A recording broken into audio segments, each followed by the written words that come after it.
प्यारे विद्यार्थियों नमस्कार सभी को राधे राधे जय श्री कृष्णा। देखो प्यारे विद्यार्थियों, आपका इतिहास का पेपर है अब अगला। इतिहास में पूरे में से पूरे नंबर लाने हैं तो क्लासेस रेगुलर अटेंड करें। और अगर आपने अभी क्रैश कोर्स ज्वाइन नहीं किया है तो क्रैश कोर्स ज्वाइन कर लेना प्रिय प्रिय विद्यार्थियों। ठीक है, आपके अर्धवार्षिक के साथ साथ आपकी बोर्ड परीक्षा की भी शानदार तैयारी करवा दूंगा। महेंद्र ब्यवर कोचिंग अपना एप्लीकेशन है, प्ले स्टोर से डाउनलोड कर लेना। कंप्लीट तैयारी हमारी ऐप पर चल रही है। ठीक है, और मैं गारंटी लेता हूँ प्यारे विद्यार्थियों, पेपर इससे बाहर नहीं बनेगा, पूरा का पूरा क्रैश कोर्स से मिलेगा आपको। ठीक है, यानी कि क्रैश कोर्स के अंदर मिलेगा क्या, तो हिस्ट्री के अंदर 3 बुक है, फर्स्ट सेकंड थर्ड, तीनों के कंप्लीट नोट्स आपको उसके अंदर मिल जाएंगे। ठीक है, इसके अलावा चैप्टर वाइज क्वेश्चन को अच्छे से समझाया जाएगा, चैप्टर वाइज थ्योरी से पढ़ाया जा रहा है। ठीक है, तो आप सभी विद्यार्थी ज्वाइन कर लेना, सभी पुराने पेपर जितने भी हुए प्रीवियस ईयर वो सब कुछ वहां पर सोल्व करवाए जा रहे हैं। ज्वाइन कर लेना, पेपर उससे बाहर नहीं आएगा, गारंटी में लेता हूँ। ठीक है, महेंद्र ब्यवर कोचिंग हमारे एप्लीकेशन का नाम है। चलो स्टार्ट करते हैं आज का अर्धवार्षिक पेपर। मोस्ट इंपोर्टेंट इतिहास के मैंने कुछ क्वेश्चन लिए हैं जो कि आपके पेपर के अंदर देखने को मिलेंगे। चलो देखते हैं, स्टार्ट करते हैं। पहला क्वेश्चन हमारे सामने है, हड़प्पा सभ्यता की सबसे विशिष्ट पुरावस्तु कौन सी है? तो वो है मुहर। कौन सी है? मुहर, जो सेलकड़ी नमक पत्थर से बनी जाती है। प्रयाग प्रशस्ति की रचना किसने की थी? प्रयाग प्रशस्ति की रचना हरिशैन ने की थी। नेक्स्ट अगला है, महात्मा बुद्ध का जन्म हुआ था लुम्बिनी कपिलवस्तु नेपाल के अंदर हुआ था। ऑप्शन ए राइट हो जाएगा। विजयनगर साम्राज्य की स्थापना 1336 ईस्वी के अंदर हुई थी, हरिहर बुक्का नामक दो भाइयों ने की थी। अकबर ने जजिया कर जो है वो कब समाप्त किया था? तो अकबर ने जजिया कर समाप्त किया था 1564 के अंदर। इसका भी आंसर राइट हो जाएगा। ठीक है, अकबर ने जजिया कर कब समाप्त किया था? ये प्रश्न मोस्ट है, याद रखना प्यारे विद्यार्थियों। कई बार एग्जाम में पूछा गया और पूछा जाएगा, ये ध्यान रखना। ठीक है, अकबर ने जजिया कर कब समाप्त किया? कब समाप्त किया था प्यारे विद्यार्थियों? 1564। ये मोस्ट पूछा जाए, ध्यान रखना, आप सभी अच्छे से इनको याद रखना। ठीक है, चलो आगे देखिएगा, अगला क्वेश्चन आपके सामने है, अकबरनामा के कुल कितने भाग है? तो अकबरनामा के 3 भाग है। अकबरनामा के कितने भाग हैं? अकबरनामा के, ध्यान रखना आप सभी विद्यार्थियों को, 3 भाग है। कितने भाग है अकबरनामा के? अकबरनामा के 3 भाग है। ये पूछा जाता है, मोस्ट क्वेश्चन है। ठीक है, एक प्रश्न पूछा था, आईन अकबरी किसने लिखी थी? आईन अकबरी अकबर अबुल फजल लिखी थी। ऐसे आईन अकबरी, ऐसे अबुल फजल, ये भी ध्यान रखना। नेक्स्ट है कि रैयत शब्द का प्रयोग अंग्रेजों के विवरण में किसके लिए होता था? तो रैयत शब्द का प्रयोग अंग्रेजों के विवरण में किसानों के लिए होता था। काला विधि किसे कहा गया था? काला विधि रोलेट एक्ट को कहा गया था। चलो अब रिक्त स्थान वाले प्रश्न देखते हैं। प्रयाग प्रशस्ति की रचना खालिस्तान के राजकवि यानी कि समुद्रगुप्त होगा। यहाँ पे आंसर क्या होगा? समुद्रगुप्त। समुद्रगुप्त के राजकवि था हरिशन। हरिशन ने प्रयाग प्रशस्ति की रचना की थी। ठीक है, नेक्स्ट अगला, मनुस्मृति के अनुसार पुरुषों के लिए धन अर्जित करने के कितने 7 तरीके? कितने तरीके हैं? 7 तरीके, ध्यान रखना आप सभी। नेक्स्ट अगला है, ज्यादातर पुराने बौद्ध जो ग्रंथ है वो पाली भाषा में। किस भाषा में प्यारे विद्यार्थियों? पाली भाषा में। मोस्ट क्वेश्चन है, ध्यान रखना। मैं फिर कह रहा हूँ आपको, ये सब पर्सन नोट कर लेना। अगला देखो, जिमी शब्द की उत्पत्ति अरबी शब्द के खालिस्तान से हुई है। किससे हुई है जिमी शब्द की उत्पत्ति? जिमी शब्द की उत्पत्ति हुई है जिम्मा से। किससे हुई है? जिम्मा से। जिम्मा हो जाएगा इसका राइट आंसर, जिम्मा से हुई। यहाँ पर क्या करोगे आप सभी? जिम्मा। आपको पता है प्यारे विद्यार्थियों, 10 मई 1857 को जो है दोपहर के बाद मेरठ की छावनी में सिपाहियों ने क्या कर दिया था? विरोध कर दिया था। ठीक है, अब देखो अति लघुतरात्मक प्रश्न है, इनको भी फटाफट वन लाइनर में देख लेते हैं जल्दी से एक बार। सांची में कौन से प्रसिद्ध पुरातत्व इमारत स्थित है? तो वो सांची का स्तूप स्थित है। कौन सा स्थित है? सांची का स्तूप हो जाएगा। सांची में कौन सा? सांची का स्तूप है। कैलाशनाथ मंदिर कहाँ स्थित है? कैलाशनाथ मंदिर प्यारे विद्यार्थियों एलोरा में स्थित है। एलोरा, एलोरा महाराष्ट्र के अंदर, याद रखना कैलाशनाथ मंदिर। मोस्ट क्वेश्चन है।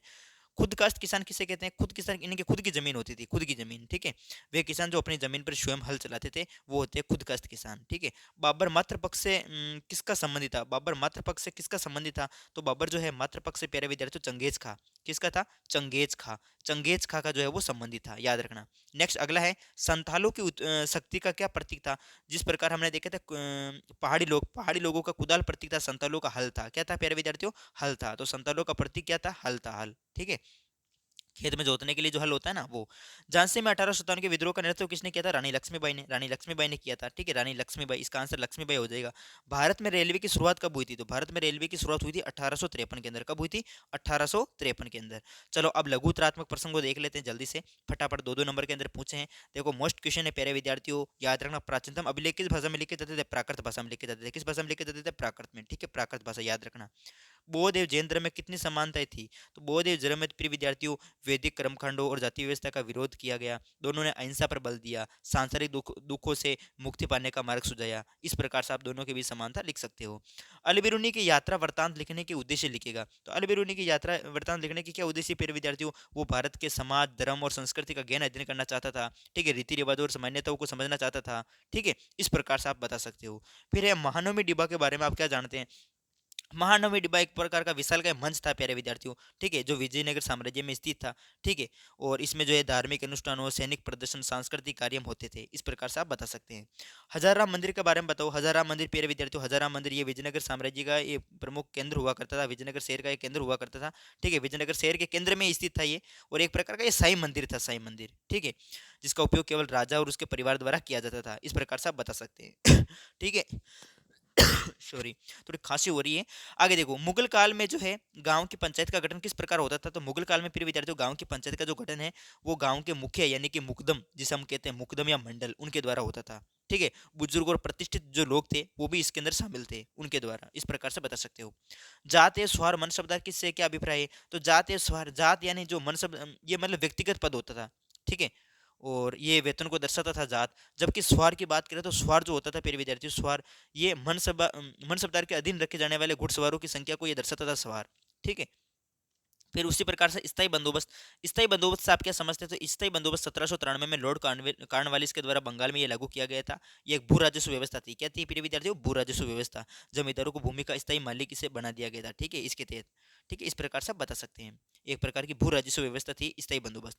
1857 का विद्रोह सुनियोजित स्पष्ट कीजिएगा। तो 1857 का विद्रोह सुनियोजित था क्योंकि प्रिय विद्यार्थियों तारीखें और योजनाएं जो है वो पहले से तय की गई थी, ठीक है। संदेशों का इसके तहत आदान प्रदान किया गया था विभिन्न छावनियों के बीच, ठीक है। और रोटी और कमल के फूल जैसे प्रतीकों का इस्तेमाल गुप्त संदेशों के लिए किया गया। इस प्रकार से आप बता सकते हैं। इसे 1857 का विद्रोह सुनियोजित था। कस्बा एवं गंज के बारे में बताओ। कस्बा एवं गंज देखो, कस्बा एवं गंज के बारे में प्रिय विद्यार्थियों वैसे इसके बारे में आप मुझे देखना, इसका आंसर मुझे बताना। आप कस्बा एवं गंज, कस्बा एवं गंज के बारे में क्या है, ये भी इंपॉर्टेंट क्वेश्चन है। वैसे ये पूछा भी जाता है, हर एग्जाम में ये पूछा गया, मतलब बार बार पहले भी जो आपके अर्धवार्षिक हुए थे 2022 के अंदर, ठीक है, उनमें ये प्रश्न पूछे गए हैं। कस्बा एवं गंज मोस्ट क्वेश्चन है, ध्यान रखना। वैसे इसके बारे में बता देता हूँ आप सभी को। कस्बा एवं गंज जो होता है प्रिय विद्यार्थियों, कस्बा एवं गंज, कस्बा एक छोटा शहर होता था, एक तरीके से छोटा नगर को मान सकते हो आप, ठीक है, कस्बा, ठीक है, जो गांव से थोड़ा बड़ा होता था, ठीक है। इसके बारे में इस तरीके से आप लिख सकते हो। चलो नेक्स्ट आगे देखिएगा, अगला क्वेश्चन आपके सामने है। अगला क्वेश्चन है प्यारे विद्यार्थियों, सांप्रदायिकता से आप क्या समझते हैं। मोस्ट क्वेश्चन है सांप्रदायिकता। ये तो आपको पता ही होगा प्रिय विद्यार्थियों, सांप्रदायिकता। देखो आप सभी विद्यार्थी जो भी नए हैं चैनल पर, चैनल को एक बार सब्सक्राइब कर लीजिएगा, ठीक है, और ताकि आपको नोटिफिकेशन जो है वो समय समय पर मिलता रहे। आप सभी विद्यार्थी क्लास को लाइक कर दीजिएगा। देखो आपके लिए मैंने आपके लिए इंपॉर्टेंट क्लास बनाई है, तो आप सभी का ये कर्तव्य बनता है कि क्लास को आप सभी लाइक कर देवे। फटाफट सभी विद्यार्थी क्लास को लाइक कर देवे। मोस्ट इंपॉर्टेंट क्वेश्चन करवा रहा हूँ मैं आप सभी को, ठीक है। तो देखो ये क्वेश्चन है, सांप्रदायिकता से क्या अभिप्राय है। सांप्रदायिकता, उसी प्रकार से कैबिनेट मिशन ये क्या है। तो ये कुछ क्वेश्चन है जो कि एग्जाम की दृष्टि से मोस्ट है, इनको आप जरूर याद करके जाइएगा, ठीक है प्रिय विद्यार्थियों। बिल्कुल आगे देखिएगा अगला क्वेश्चन। सांप्रदायिक, हाँ सांप्रदायिकता में आप लिख सकते हैं कि इसमें धार्मिक पहचान पर आधारित यानी विभाजनकारी विचारधारा है ये। सांप्रदायिकता एक विचारधारा है जो धार्मिक समूह को दूसरे धार्मिक समूह से अलग और विरोधी मानती है, ठीक है। इस प्रकार से आप बता सकते हैं।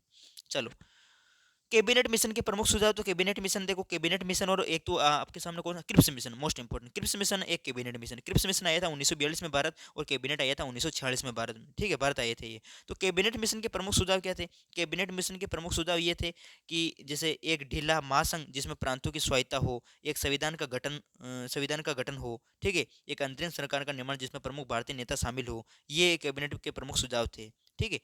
उसी प्रकार से हमारा संविधान 26 जनवरी 1950 को लागू किया गया, इस कारण से ही उत्तर दीजिएगा। तो उस पे हाँ आप बता सकते हैं, हमारा संविधान 26 जनवरी 1950 को लागू किया गया था क्योंकि इस दिन का जो है भारतीय स्वतंत्रता संग्राम में ऐतिहासिक महत्व था, ठीक है। 26 जनवरी 1930 को भारतीय राष्ट्रीय कांग्रेस ने पूर्ण स्वराज यानी कि पूर्ण स्वतंत्रता दिवस के रूप में मनाया था। इस तिथि को संविधान लागू करने के लिए चुना गया था कि इस ऐतिहासिक महत्व को बनाए रखा जा सके। इस तरीके से बता सकते हैं। और बाकी के क्वेश्चन आप देख सकते हैं, ये आप कर सकते हैं, इनको अच्छे से देख लेना। फिर विद्यार्थी पितृवंशिकता क्यों महत्वपूर्ण रही है, सत्यप्रथा के कौन कौन सा ये इंपॉर्टेंट क्वेश्चन है, पूछे जा सकते हैं आप सभी को, ठीक है। तो एक बार इनका आप अच्छे से रिवीजन कर लेना, ये 4 4 नंबर के अंदर पूछे हैं। और बाकी देखो मैप के अंदर पूछा है धौलावीरा, मेरठ, पाटलिपुत्र, हम्पी, ठीक है, तो इनको आपको मैप में दर्शाना होगा।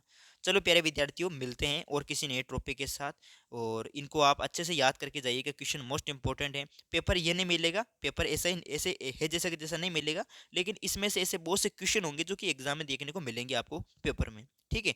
और बाकी प्यारे विद्यार्थियों, देखो मेरे इतिहास के नोट्स कंप्लीट आपको क्रैश कोर्स के अंदर फ्री मिल जाएंगे। क्रैश कोर्स ज्वाइन कर लेना, 299 का कोर्स रहने वाला है। और बाकी आप बुक ऑर्डर करना चाहते हैं भूगोल की, राजनीतिक विज्ञान की, तो इन नंबरों पर मैसेज कर देना, 8955661301। बुक आपके घर पर आ जाएगी, मेरे द्वारा तैयार है। भूगोल की नोट्स बुक मिल जाएगी, राजनीतिक विज्ञान की नोट्स बुक मिल जाएगी, घर पर पहुंच जाएगी आपके। ठीक है, मैसेज कर देना व्हाट्सएप पर अगर आपको चाहिए, आप मंगवाना चाहते हो तो। ठीक है, चलो ओके, मिलते हैं नेक्स्ट टॉपिक के साथ। बस आज के लिए इतना ही। और जाते जाते मैं कहना चाहूंगा, महेंद्र ब्यावर कोचिंग हमारा एप्लीकेशन है, प्ले स्टोर से डाउनलोड करके आप क्रैश कोर्स ज्वाइन कर लेना। ठीक है, चलो प्यारे विद्यार्थियों, thanks for watching this video. जय हिंद, जय भारत।